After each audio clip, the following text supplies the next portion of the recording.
صلی اللہ علیہ وسلم کے بھیجے جانے کے تذکرے گننا شروع کر دیں تو شاید ایک ایک آیت پہ ایک ایک تقریر ہے اور آیتیں ختم نہیں ہو رہی. ابھی اذ اخذ اللہ میثاق النبیین جیسی آیتیں باقی ہیں. میں ذرا جلدی موڑ ڈالنے لگا ہوں. یہ جو میں نے آخری آیت آپ کو سنائی ہے، لقد من اللہ، اللہ نے مومنوں پر احسان کیا کہ ان میں اپنا رسول بھیجا. ایک حدیث میں اس کی تشریح موجود ہے. مسلم شریف، نسائی شریف، مسند احمد، 3 کتابوں میں یہ حدیث ہے جو آپ کو سنانے لگا ہوں. نبی کریم صلی اللہ علیہ وسلم ایک دفعہ مسجد میں تشریف لائے. تمام صحابہ کرام علیہ رضوان آگے بیٹھے ہوئے تھے. مسجد نبی شریف بھرپور تھی. آپ نے صلی اللہ علیہ ان سے پوچھا ما اجلسکم، کس کام سے بیٹھے ہو؟ یہ حدیث لمبی ہے، میں مختصر سنا رہا ہوں. صحابہ نے عرض کیا جلسنا نذکر ربنا ونحمدہ علی ما ہدانا للاسلام ومن علینا بک. یا رسول اللہ، ہم سارے مل کے بیٹھے ہیں تاکہ ہم اللہ کا ذکر کریں، اللہ کی حمد کریں. کیوں؟ اس لیے کہ اس نے ہمیں مسلمان ہونے کی توفیق دی اور آپ کو بھیج کر ہمارے اوپر احسان کیا. اب حضور صلی اللہ علیہ وسلم کو اللہ نے بھیج کر احسان کیا، یہ آیت تو قرآن میں ہے. لقد من اللہ، اللہ نے مومنوں پر احسان کیا. اب اس حدیث میں ہے کہ ہم اس احسان کا شکرانہ ادا کرنے کے لیے مل کے بیٹھے ہوئے. تو احسان کا ذکر قرآن میں ہے. احسان کو ماننے اور اس کا شکر ادا کرنے کے لیے مل کے بیٹھنا صحابہ کی سنت ہے. جی اچھا، حضرت علامہ سعد الدین صاحب دامت برکاتہ عالیہ فرما رہے ہیں کہ اس حدیث کے راوی بتائیے کس نے بیان کی. پھر میں ساری حدیث سنا دیتا ہوں. میں نے کہا تھا کہ میں مختصر سے سنا رہا ہوں، حدیث لمبی ہے، وہ میں لمبی سنا دیتا ہوں. یہ حدیث ان 3 کتابوں میں حوالہ دوبارہ سنا. مسلم شریف، نسائی اور مسند احمد. مسلم اور نسائی سیاستہ میں شامل ہے اور مسند احمد امام بخاری کے استادوں کی کتاب ہے اور سینئر اور اگلی کتاب ہے. اچھا، یہ حدیث یہاں سے شروع ہوتی ہے کہ دمشق کی جامع مسجد میں صحابہ کرام حضرت امیر معاویہ رضی اللہ تعالیٰ عنہ کے زمانے میں مسجد میں مل کر بیٹھے ہوئے تھے. اوپر سے حضرت امیر معاویہ رضی اللہ تعالیٰ عنہ تشریف لائے. انہوں نے سلام دعا کے بعد پوچھا ما اجلسکم، کیوں بیٹھے ہوئے؟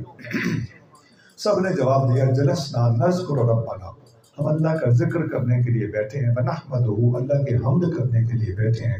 علی ما ہدانا للاسلام، اس لیے کہ اللہ نے ہمیں مسلمان ہونے کی توفیق دی. ومن علینا بہ، اور اسلام کے ذریعے ہمارے اوپر اللہ نے احسان کیا. اسلام کے ذریعے احسان کیا، جہاں یہ لفظ. اچھا، امیر معاویہ رضی اللہ تعالیٰ عنہ نے پوچھا کیا تم اللہ کی قسم اٹھا کے کہتے ہو کہ اسی کام سے بیٹھے ہو؟ سب نے کہا ہاں، ہم اللہ کی قسم سے اسی کام کی خاطر بیٹھے. قسم ہے اللہ کی، ہم اسی کام سے بیٹھے. آپ نے فرمایا میں نے تم سے قسم اس لیے نہیں لی کہ تم نے کوئی جھوٹ بولا ہوگا. میں نے یہ قسم اس لیے اٹھوائی ہے کہ جس طرح آج آپ بیٹھے تھے اوپر سے میں آیا، اسی طرح ہوا اس طرح تھا کہ ایک دفعہ تمام صحابہ مسجد نبوی میں بیٹھے تھے اور اوپر سے حضور آ گئے صلی اللہ علیہ وسلم. آپ علیہ السلام نے ہم سے پوچھا کیوں بیٹھے ہو. یہ جو اگلے الفاظ میں آپ کو پہلے سنا چکا تھا. ہم نے عرض کیا حضور ہم اللہ کا ذکر کر رہے ہیں، شکر کر رہے ہیں جس نے ہمارے اوپر ہمیں مسلمان بنا کے احسان کیا اور آپ کو بھیج کے احسان کیا جہاں حضور کے آنے کا. اچھا، حضور صلی اللہ علیہ وسلم نے ہم سے کہا کہ کیا تم اللہ کی قسم اٹھا کے کہتے ہو کہ تم اسی کام سے بیٹھے ہو؟ ہم سب نے قسم اٹھائی. نبی پاک صلی اللہ علیہ وسلم نے فرمایا میں نے تم سے قسم اس لیے نہیں اٹھوائی کہ تم نے کوئی جھوٹ بولا ہوگا. میں نے قسم اس لیے اٹھوائی ہے کہ میرے پاس جبریل آئے ہیں، حضرت جبریل علیہ السلام نے مجھ سے کہا ہے کہ آپ کے صحابی آپ کے دنیا میں آنے کا شکرانہ ادا کرنے کے لیے مل کر بیٹھے ہیں، اللہ کا ذکر کر رہے ہیں، الحمدللہ الحمدللہ پڑھ رہے ہیں، اللہ تعالیٰ ان کے بیٹھنے پر فخر کر رہا ہے۔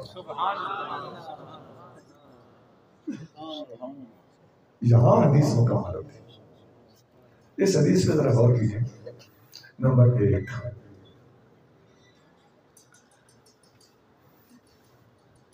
یہ حضرت امیر معاویہ کے زمانے کی بات ہے۔ حضرت امیر معاویہ نبی پاک صلی اللہ علیہ وسلم کے 30 سال بعد حکمران بنے اور 50 سال بعد تک حکمران رہے، 20 سال ان کی حکمرانی رہی۔ یہ اس زمانے کی بات ہے۔ تو نبی پاک صلی اللہ علیہ وسلم کے 30 سال بعد آپ نے ایک دن پردہ فرمایا، دوسرے دن جو بچہ پیدا ہوا، آج 30 40 50 سال بعد وہ بچہ کتنی عمر کا ہوگا؟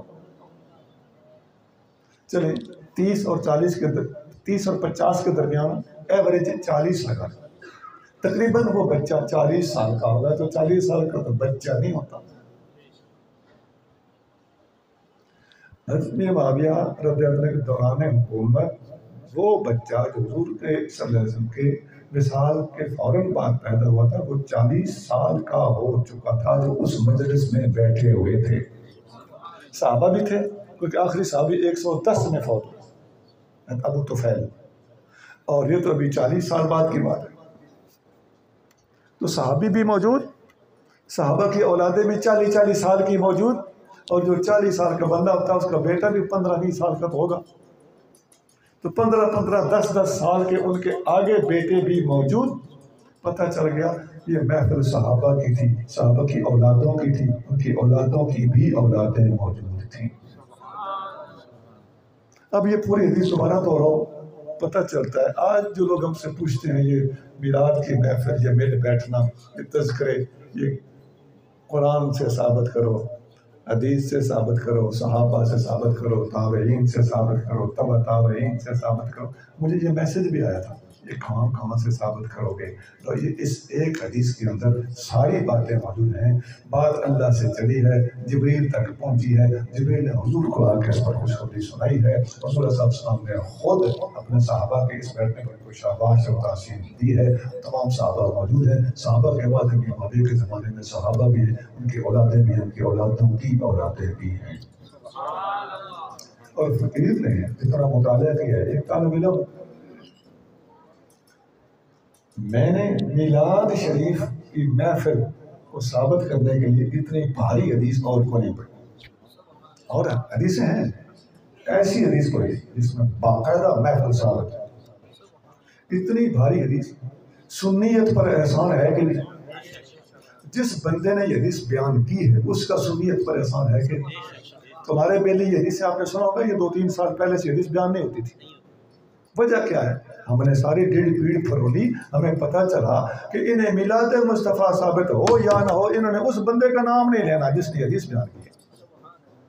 شان مصطفیٰ چھپانی ان کو گوارا ہے، لیکن اس بندے کا نام نہیں لینا۔ جی کہ وہ شریک بانگا دیں تیسی کلمہ پڑھیے، یہ وہ کون ہے؟ میرے سونے، اس بندے کا احسان ہے جس کا نام سیدنا امیر معاویہ ہے۔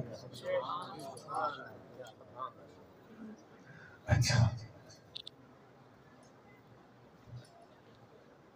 خیر، یہ میں نے حضرت کے حکم پر پوری حدیث سنا دی۔ اس میں ایک بات پر آپ نے توجہ بھی دینی، چھڑا مڑا اور خالی مخالی ایسی باتیں ہم نہ سنتے رہیں جس سے ہم اپنے نعرے شعرے لگا لیں اور اپنی مرضی کے عقائد و نظریات ثابت کر لیں اور خود عمل کرنا پڑے تو ہم بے عمل ثابت ہوں۔ نہیں میرے بھائیوں، اس حدیث میں ایمان سے بتاؤ صحابہ کا عمل کیا تھا؟ صحابی بیٹھ کے کیا کر رہے تھے؟ کیا ہم بھی وہ کرتے ہیں؟ صحابی کہہ رہے ہیں ہم اللہ کا ذکر کر رہے ہیں اور اللہ کی حمد پڑھ رہے ہیں، جلسنا نذکر ربنا ونحمدہ۔ پتہ چلتا ہے ہماری محفلوں میں محفل میلاد میں اللہ کا ذکر ہونا چاہیے، لا الہ الا اللہ کی تسبیح نکلنی چاہیے، اللہ اللہ اللہ اللہ کی صدائیں بلند ہونی چاہیے، اور الحمدللہ وبحمدہ اس کی صدائیں بھی بلند ہونی چاہیے۔ اگر ہم ایسا نہیں کریں گے اس کا مطلب یہ ہوا کہ جو دلیل ہم نے پکڑی ہے، دلیل سے استدلال کر لیا ہے، اور خود دلیل کے اپنے الفاظ کے اوپر ہمارا عمل نہیں ہے۔ میرے بھائیوں، اپنی اصلاح کیجیے، میں ہوں یا آپ، ہم سب کو چاہیے کہ خود با عمل بننے کی کوشش کریں۔ اسی طرح